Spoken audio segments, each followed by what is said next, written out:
Who the heck was behind the effort to target President Trump? How did that all come about? And when did it come about? It's all been vague. You've heard stories about this former advisor, really tangential operator in the Trump campaign, George Papadopoulos. It wasn't like, I guess he was one of many foreign policy aides and advisors who were part of the operation. And then, of course, you had Carter Page, who was targeted. All of these names were being used to kind of distract us and to pretend that those were the bases for an honest investigation of President Trump, or then candidate Trump. And I don't buy it at all. I think they didn't like him, and they were thinking of ways to investigate him, and they created this theory, both at the FBI and working with the Clinton campaign, and a hoax that there was collusion between him and the Russians. And it was all a hoax, and I knew it was a hoax from the get-go. And they pretended that separate efforts by the Russians, which had been ongoing across the world, in the sense that they interfere in elections all over the world and try to do what they can to mess things up in countries in Europe.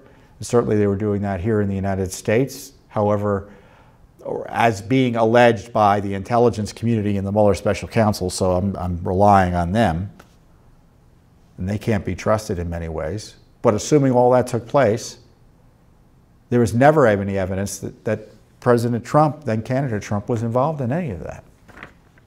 How do I know there never was any evidence? Mueller told us so. So Judicial Watch is sued for documents and communications, documents of communications, I guess, of the Justice Department and FBI leadership between the beginning of 2016 and May of 2017, up until essentially when Mueller was appointed. We want communications of former Attorneys General Loretta Lynch, Sally Yates, Dana Boente. Those were the three top officials in the Obama Justice Department. Dana Boente moved into the Trump Justice Department. Jeff Sessions, obviously the former Attorney General. Sally Yates, again. Rod Rosenstein. James Comey, Andrew McCabe. All of those people, we want their communications about this alleged Russia interference. And of course, that would cover the scam they were running that was trying to entrap President Trump. They were spying on President Trump, or then candidate Trump, it looks like, both with informants and through the FISA process. So all of this would be covered by this Freedom of Information Act request.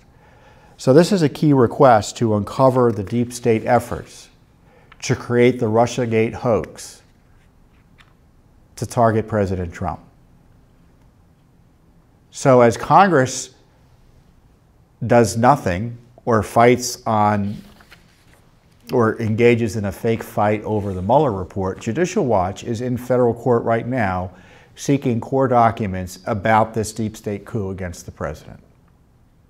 Well, and this is just one, as I say, of over 40 federal lawsuits that get at virtually every angle of the deep state approach to taking out President Trump. You know, one of the other agencies that has gotten away with a lot of, it's gotten away from, gotten by without a lot of scrutiny despite their key involvement in the effort to destroy President Trump, is the State Department. Surprise, surprise. Hillary Clinton obviously ran the State Department for years under President Obama, and then you had John Kerry running the State Department. Now, it looks like the State Department was another vehicle, and Judicial Watch has proven this, for the dossier to be laundered into the Obama administration and pushed onto the FBI. You have to understand, the dossier did not only come from Steele. There were variations of the dossier that came from other places. John McCain's guy, for instance, and John McCain the late senator. President Trump has complained about that. He's criticized for complaining that John McCain and his staffer, or his ally, were shopping around a fake dossier that made it seem like he was a traitor. And yet President Trump is criticized for criticizing John McCain for doing that. That's Washington for you. Of course, now the State Department was doing similar activity. Christopher Steele had communications with an Obama ambassador, Victoria Nuland. He was, what was her exact title? She was Assistant Secretary of State for European and Eurasian Affairs. She had approved a key meeting between an FBI official and Clinton vendor Christopher Steele. Steele had been a vendor and was providing tons of reports to the State Department. So Nuland liked him. So she had gotten the dossier and sent it along, or a portion of the dossier, and sent it along to the FBI. And she also approved a meeting with Christopher Steele and an FBI agent, Mike Gaeta. One report said, the FBI checked with Victoria Nuland's office at the State Department. Do you support this meeting? Nuland, having found Steele's reports on Ukraine to have been generally credible, gave the green light. So I guess Gaeta went abroad to meet with Steele with the approval of the State Department. So what Judicial Watch has done is we've asked for all communications between Victoria Nuland and virtually everyone involved in this deep state effort and Clinton DNC effort to target Trump with this Russia hoax. And again, it's Judicial Watch doing this basic oversight that Congress is unable to do.